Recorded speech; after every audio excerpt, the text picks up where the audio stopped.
Happy morning everyone. Myself Gayatri. ఈరోజు వాల్మీకి జయంతి.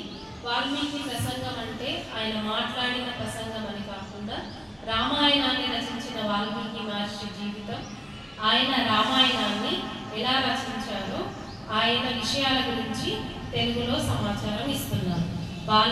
వాల్మీకి మొదట రత్నాకర్ అనే పేరుతో దొంగగా జీవించేవారు.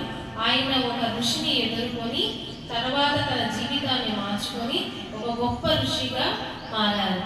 వాల్మీకి పేరు, ఆయన ధ్యానం చేస్తూ కూర్చున్నప్పుడు ఆయన చుట్టూ చీమలు పుట్టలు పెరిగాయి. ఆ పుట్టల నుండి వాల్మీకి బయటికి వచ్చినందుకు ఆయనని వాల్మీకి అనే పేరు వచ్చిందని చెబుతారు. ఆశ్రమం, వాల్మీకి ఆశ్రమం నేపాల్లోని చిత్వాల్ నేషనల్ పార్క్లో ఉంది.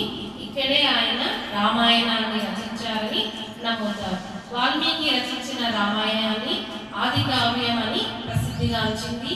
వాల్మీకి జన్మదినాన్ని వాల్మీకి జయంతిగా జరుపుకుంటారు. Happy Valmiki Jayanti everyone. Thank you.